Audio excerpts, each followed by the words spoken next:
What made all the pets I know suddenly start hating me? For 3 years straight, I'd walked past Greg's house every morning at 7:15, and his golden retriever would lose his mind with joy. That dog would spin in circles and whine until I came over to scratch behind his ears through the fence before heading to my job at the pet store downtown. Greg used to joke that his dog loved me more than him, and honestly, he might have been right because that dog would wait by the fence every single morning like clockwork. Then they started tearing up the main road for some infrastructure project that was supposed to last 6 months. The detour added 20 minutes to my walk and would have made me late for work, so I decided to cut through the abandoned railway tunnel that runs under the hill behind our neighborhood. People avoided it because homeless folks sometimes camped there, but it was morning and I figured I'd be fine walking through quickly. The tunnel was darker than I expected, even with my phone flashlight, and it smelled like rust and something else I couldn't identify. About halfway through, I felt this weird tingling sensation on my skin, like static electricity was building up all around me. The air felt heavy and thick, and for a second I could have sworn I heard something moving in the walls, but I kept walking because I was already running late. When I came out the other side and walked past Greg's house, his dog went absolutely insane, but not in a good way. The dog started howling like someone was torturing him and backing away from the fence with his tail between his legs. His eyes were huge, and he was shaking so bad I could see it from the sidewalk. Greg came running out asking what I'd done to his dog, and I just stood there completely confused because I hadn't done anything except walk by like always. Greg brought his dog to the vet that afternoon thinking maybe he was sick or having some kind of episode. The vet ran all these tests and said the dog was perfectly healthy, just severely stressed about something. Greg asked me if I'd changed my cologne or deodorant or maybe stepped in something weird, but I was using all the same products I'd been using for years. The vet suggested maybe I'd picked up some kind of pheromone that was triggering a fear response, but couldn't explain what that would be. I tried everything to fix whatever was wrong, including taking 3 showers with different soaps and washing all my clothes twice. Nothing worked because when I walked by the next morning, the dog literally tried to jump over the fence to get away from me. Greg had to grab him before he hurt himself, and the look he gave me was like I'd betrayed him somehow. He asked me to please walk on the other side of the street from now on, which absolutely destroyed me because I loved that dog. Then things got so much worse because it wasn't just Greg's dog anymore. Every dog in the neighborhood started acting like I was their worst nightmare. My elderly neighbor's poodle would bark non-stop whenever I walked by, and the family across the street's usually friendly pit bull almost broke through their screen door trying to get away from me. Even cats would hiss and run when they saw me coming, and birds would fly away in huge groups like something was hunting them. My manager at the pet store noticed the animals were acting strange around me and asked if everything was okay at home. I tried to explain, but it sounded completely insane, saying that every animal in town suddenly hated me for no reason. She suggested I take a few days off to figure out what was happening, but those days turned into a week, and then she called to say maybe I should find a different job since the animals were too stressed with me there. My girlfriend Luna had this theory that maybe I'd been exposed to some chemical in that tunnel that changed my scent in a way only animals could detect. We went back to check it out, but the city had already sealed both entrances with concrete barriers and warning signs about structural damage. I called the city planning office to ask what had been in there, but they just said it was an old railway tunnel from the 1940s and nothing special. After weeks of this, Greg knocked on my door and his face was completely white like he'd seen something horrible. He said he'd been up all night researching and making phone calls, and he'd finally figured out what happened to me. His cousin, who worked on the construction crew, had sent him something I needed to see immediately. Greg's hands were shaking as he pulled out his phone, and I could tell whatever he'd discovered had genuinely scared him. He asked if I'd noticed anything else weird happening besides the animals. When I said no, he just stared at me for the longest time. Then he turned his phone toward me and said, "This is what they found when they opened the tunnel." I looked at the screen and immediately understood why they'd sealed it so fast. Before I could even process what I was seeing, Greg asked me a question that made my entire body go cold. "Have you been getting headaches?" The photo on his screen showed workers in white hazmat suits dragging rusted metal drums out of the tunnel, while other workers pulled plastic-wrapped bundles that looked way too much like dead animals. The drums had faded warning labels, and some were leaking thick black stuff onto the tunnel floor. My stomach dropped because I remembered that weird smell and the tingling on my skin. Greg kept staring at me, waiting for an answer, so I nodded and told him yeah, I'd been getting these splitting headaches every afternoon. He asked about metallic tastes in my mouth and if my skin felt different, and when I said yes to both, his face went even whiter. He grabbed my arm and said we needed to get me to a doctor who knew about chemical exposure right now because this was way worse than he thought. The rest of that day turned into a blur of phone calls and internet searches. Luna spent hours calling different clinics trying to find someone who specialized in this stuff while I sat at my laptop reading about pesticide poisoning and industrial solvents. Every article made me more scared because the symptoms matched perfectly with what I'd been feeling. The headaches, the weird taste, the way my skin felt tight and hot sometimes, even the way I'd been tired all the time lately. 3 days later, I was sitting in Dr. Isolde Brandt's office explaining everything from walking through the tunnel to how every animal in town now acted like I was death itself. She took notes on everything and asked really specific questions about the tunnel, like how long I was in there and if I touched anything or breathed through my mouth. She ordered blood work to test for something called volatile organic compounds and pesticide metabolites, which she said would tell us exactly what chemicals I'd absorbed. The nurse took 6 vials of blood and said the results would take about a week. That week felt like a month because every time an animal freaked out near me, I thought about what poison might be leaking out of my skin. When the results came back, Dr. Brandt called me in immediately, and her face told me everything before she even started talking. The tests showed crazy high levels of old chlorinated pesticides that hadn't been used since the 70s. She explained these chemicals get stored in body fat and slowly leak out through skin oils and sweat, which is why animals could smell them on me. The good news was, it wasn't immediately life-threatening, but the bad news was, it could take months or even a year for my body to clear them out. She put me on this strict protocol with special charcoal soap that was supposed to bind to the toxins on my skin. I had to take cold showers twice a day because hot water opened pores and released released more chemicals. She gave me a list of foods to eat that would help my liver process the toxins faster, and supplements that might speed things up. The whole routine took hours every day between the special washing and preparing the right foods. I tried the new routine for 2 weeks, hoping maybe it would at least reduce how bad animals reacted to me. It didn't work at all because dogs still howled when I walked by, and cats still ran like I was chasing them. The only difference now was I knew exactly what poison was seeping out of my pores, making them terrified. My elderly neighbor who owned that poodle filed a complaint with the Homeowners Association, saying I was creating a disturbance with all the barking. The HOA sent me a warning letter saying I had 30 days to resolve the issue, or they'd start fining me $50 a day. I tried explaining the situation, but they didn't care about chemical exposure or tunnels or anything except stopping the noise complaints. Around the same time, my old manager from the pet store called to make my termination official. She sounded really sorry and said she'd give me a neutral reference for future jobs, but the animals' welfare had to come first. She mentioned they'd already hired someone new, and business was back to normal, which hurt more than getting fired. Luna started making excuses when her friends wanted to hang out if they had pets. She'd suggest meeting at restaurants instead of their houses, or say she was busy when they planned dog park visits. She still loved me and kept saying we'd get through this, but I could see how hard it was for her. She couldn't even visit her sister anymore because they had 3 cats that went crazy whenever I was mentioned. We tried going to her parents' house for dinner, but their neighbor's dogs barked the entire time, and her dad kept giving me these looks like I was ruining everything. Luna held my hand under the table, but we both knew this was becoming impossible. The next morning, Greg texted me that his dog had torn up his paws trying to dig under their fence when I walked by for work. He said the vet needed to put stitches in, and he couldn't afford this happening again, so maybe I should take a different route from now on. There's something really odd about how quickly everyone just accepts this chemical explanation without asking harder questions about what those drums were doing there in the first place. Greg's cousin conveniently having insider info, and those workers in hazmat suits finding wrapped bundles that look. I started walking 3 blocks out of my way to avoid his street, but it didn't matter because every dog in the neighborhood knew when I was anywhere close. Luna drove me to the grocery store that weekend since walking anywhere had become a nightmare. I was grabbing cereal when this golden retriever with a service vest started going crazy in the aisle. The dog was pulling so hard on its harness that the blind woman holding it almost fell over. She kept asking what was wrong while her dog howled like something was killing it. Everyone in the store turned to stare at me standing there with a box of cornflakes while this service dog lost its mind. The woman's husband came running from the next aisle and grabbed the harness to help control the dog. He looked right at me and asked if I'd done something to upset their dog. I just dropped my basket and walked out while people whispered behind me about what kind of person makes a service dog panic like that. Luna found me sitting in the car trying not to cry because this was getting worse every single day. She drove us home without saying anything, but I could see her hands shaking on the steering wheel. 3 days later, my test results finally came back from the lab, and Isolde called me immediately. She said the chemical levels in my blood were unlike anything she'd seen before, and she needed to refer me to someone who specialized in this exact type of exposure. She gave me the number for Weaver Carlisle, who apparently was the only toxicologist in the state who'd studied these specific compounds. I called his office right away, but his secretary said the earliest appointment was 2 weeks out, unless it was an emergency. When I explained about the animals, she put me on hold for 5 minutes, then came back saying he could see me tomorrow at 7 in the morning. His office was in the University Medical Center 40 minutes away, so Luna had to drive me since I couldn't take the bus anymore without causing chaos. Weaver turned out to be this older guy with thick glasses who got excited when he saw my lab results. He said these chemicals were developed in the 60s for military research, but got banned after they discovered the long-term effects on test subjects. The compounds bind to fat cells and get released slowly through skin oils, which is why animals could smell them even though humans couldn't detect anything. He wanted to run more tests to figure out exactly how much was in my system and how long it would take to clear out naturally. While waiting for those results, I decided to email Turner Calloway at the city planning office to ask directly what they'd found in that tunnel. His response came back within an hour with the most generic corporate speak I'd ever seen. He said the tunnel was closed due to structural concerns and public safety, but wouldn't say anything about chemicals or hazardous materials. When I pressed him for more information, he stopped responding to my emails completely. I got so frustrated that I went to the courthouse and filed a Freedom of Information Act request for all documents related to the tunnel closure. The clerk said they had 30 days to respond, but warned me that the city often took the full time allowed. 2 weeks into waiting, my landlord called about complaints from other tenants. He said 3 different people had reported their pets going crazy in the hallways,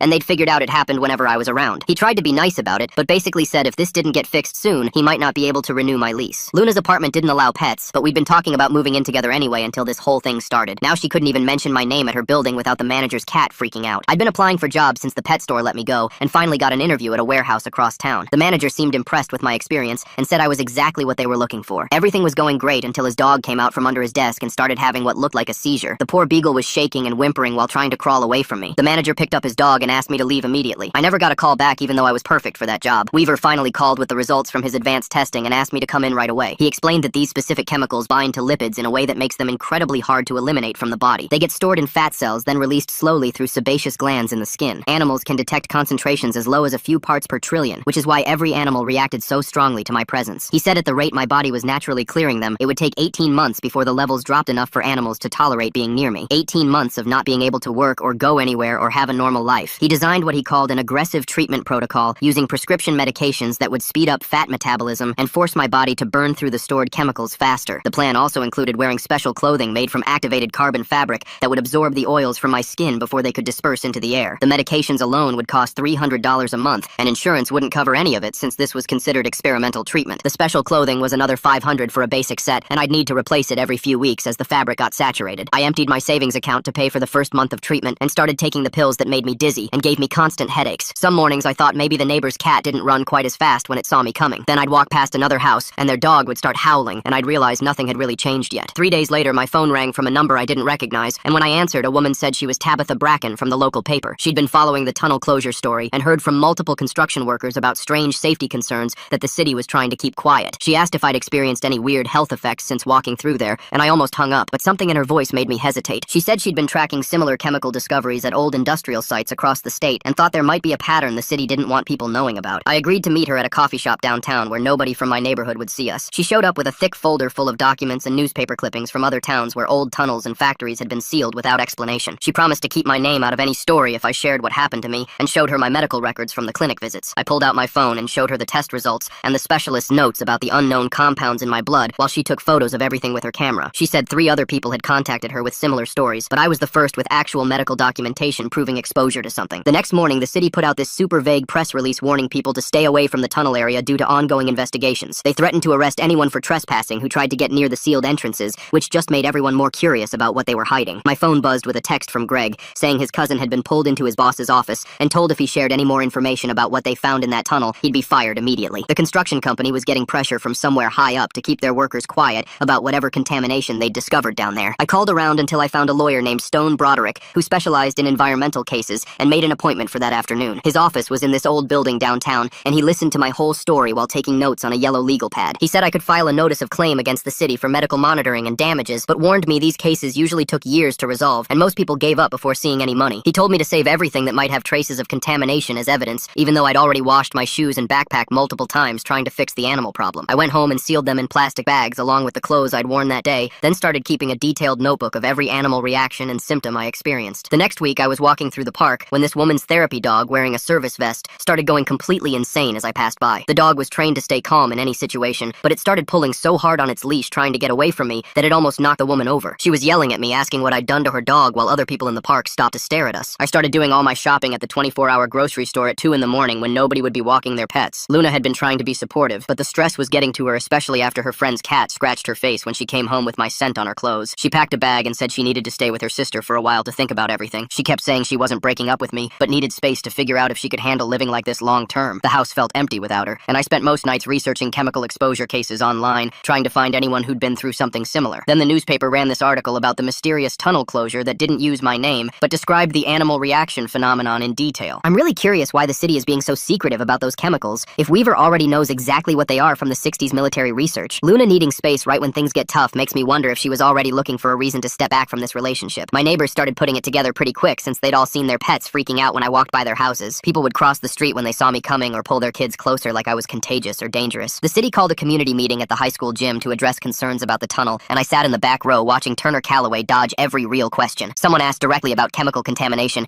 and he just kept saying they were conducting further studies with no timeline for when results would be available. The room got louder as people demanded real answers about what was in that tunnel and whether the whole neighborhood was at risk. Turner just stood there sweating under the gym lights, repeating the same empty promises about transparency and public safety while providing zero actual information. I finally couldn't take it anymore and shot my hand up from the middle of the crowd. Turner pointed at me, and I stood up feeling everyone's eyes on me as I asked why they'd sealed the tunnel so fast if there wasn't any hazard inside. The whole gym went quiet waiting for his answer, but he just cleared his throat and said residents with personal medical concerns should discuss them with their doctors, and then he pointed to someone else for the next question. My face burned as I sat back down because everyone knew he was dodging the real issue, and some people actually started booing him. The meeting broke up after that with nothing resolved and people filing out angry and scared about what was really happening in our neighborhood. Outside in the parking lot, a woman I'd never seen before walked straight up to me and handed me a business card that said Weaver Carlisle with some kind of environmental consulting company logo on it. She said she'd been following cases like mine for 15 years, and the chemicals showing up in my blood work matched military-grade pesticides that were stored in underground sites all over the country during the Cold War. My stomach dropped as she explained that these chemicals were designed to bond with organic tissue